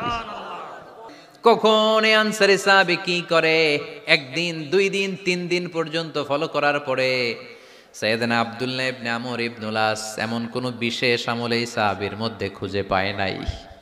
3 দিন গভীরভাবে পর্যবেক্ষণ, অবজারভেশনের পরে বিশেষ কোনো আমল ওনার চোখে পড়ে নাই। এবার 3 দিন পরে তো চলে যাবার পালা, ঠিক কিনা? এবার তিনি সোজা সাপটা আনসারী সাহাবীর কাছে যে ভিতরের কথা খুলে বলে ফেললেন, বললেন, ও ভাই, আসলে আমার বাবার সাথে এমন বড় কোনো ঝগড়া আমার হয় নাই যে কারণে বাড়ি থেকে বের হয়ে তোমার মেহমান আমার হওয়া লাগবে। আমি বিশেষ এক উদ্দেশ্যে এসেছি। কি উদ্দেশ্য? আব্দুল্লাহ ইবনে আমর ইবনে আল আস এবার বলতে আরম্ভ করলেন, আমরা খেয়াল করেছি তিনটা মজলিসে বিষ্ণু ঈসা ইসলাম তোমাকে জান্নাতি বলে ঘোষণা করেছে। তাই আমি জানার জন্য এসেছি তুমি এমন কি আমল করো যে কারণে বিশ্বনবী ঘোষণা দিলেন যে তুমি জান্নাতি। কি এমন বিশেষ আমল আছে তোমার, আমার একটু বলো, আমি ওই আমল করে জান্নাতি হতে চাই। আল্লাহু আকবার। এবার আনসারী সাহাবী মুখ খুললেন। উনি বললেন, ও ভাই আব্দুল্লাহ ইবনে আমর ইবনে আল আস, এমন কোনো বিশেষ আমল আমার নাই। হালাল পন্থায় রুজি করি, ব্যবসা করি, নামাজের সময় নামাজ পড়ি, রাতে এসে ঘুমিয়ে যাই, ফজরের আগ দিয়ে উঠে তাহাজ্জুদ পড়ি, সময় মতো জিকির আজকার করি, কোরআন তেলাওয়াত করি, কিছু দান সদকা করি। সবাই যা করে আমিও তাই করি, স্পেশাল কোনো আমল আমার জীবনে নাই। তবে আব্দুল্লাহ ইবনে আমর ইবনে আল আস, শুনে রাখো, একটা কাজ আমি প্রতি রাতে করি, হয়তোবা এ কারণেও বিশ্বনবী আমার ব্যাপারে এমন ঘোষণা দিতে পারে। আব্দুল্লাহ বললেন, ও আনসারী সাহাবী, কি কাজ তুমি করো? এবার আনসারী সাহাবী বলতে লাগলেন, প্রতি রাতে যখন আমি আমার বিছানায় ঘুমোতে যাই, আমি কারো ব্যাপারে কোনো রাগ, কোনো হিংসা, কোনো ক্ষোভ অন্তরে নিয়ে ঘুমাতে যাই না। ওই দিন যার সাথে যা হয়েছে সবাই রে মাফ করে দিয়ে মিটমাট করে একটা প্রশান্ত অন্তর নিয়ে আমি বিছানায় ঘুমাতে যাই। ওই দিনে কেউ আমার গালি দিছে, কেউ আমার বকা দিছে, কেউ আমার বিরুদ্ধে মিছিল করছে, উল্টা পাল্টা যে যাই করুক না কেন, আমি কিচ্ছু মনে রাখি না। আবি ইলা ফিরাশি, আমি এমন ভাবে আমার বিছানায় যাই, ওয়ালাইসা ফি কলবি হিকদুন আলা আহাদ, এমন অবস্থায় আমি শুয়ে পড়ি যে আমার হৃদয়ে কারো ব্যাপারে আমার হৃদয়ে কোনো ক্ষোভ নাই, কোনো হিংসা নাই, কোনো অহংকার নাই। সব রাগ ক্ষোভ ভুলে গিয়ে সবাইকে ক্ষমা করে দিয়ে আমি বিছানায় ঘুমাতে যাই। এজন্য বিশ্বনবী এই সাহাবীকে তিনটা মজলিসের ভরা মজলিসের মধ্যে জান্নাতি বলে ঘোষণা করেছে। এই হাদিস থেকে শিক্ষা হলো, আমরাও যদি প্রতি রাতে বিছানায় ঘুমোতে যাওয়ার আগে সবাই রে মাফ করে দিয়ে মনের যত ক্ষোভ জ্বালা যন্ত্রণা আছে সব ভুলে যে বিছানায় ঘুমাতে পারি, এই সাহাবীর মতো আমাদেরকেও জান্নাতি হিসেবে কবুল করবে কে? পারবেন আজকে থেকে? ইনশাআল্লাহ। বিছানায় যাওয়ার আগে কি করবেন? আজকে সবাই রে মাফ করে দিব। যে আমার উপর জুলুম করছে ওই বিচার আল্লাহ করবে। কে কি বললো ওটা দেখার দরকার নাই। কারো ব্যাপারে কোনো ক্ষোভ, কোনো তিক্ত অভিজ্ঞতা, জ্বালা যন্ত্রণা অন্তরে রাখবেন? রাখলে লাভ না লস? এটা আরো জ্বালা দিবে আমারে, এটা আরো ভেতর থেকে কষ্ট দিবে। It will burn me inside, ভিতরে জ্বালিয়ে পুড়িয়ে শেষ করে দিবে। এগুলো বয়ে বেড়াতে চাই না আমি, আমি সব মাফ করে দিতে চাই। চিল্লায় বলো ঠিক কিনা?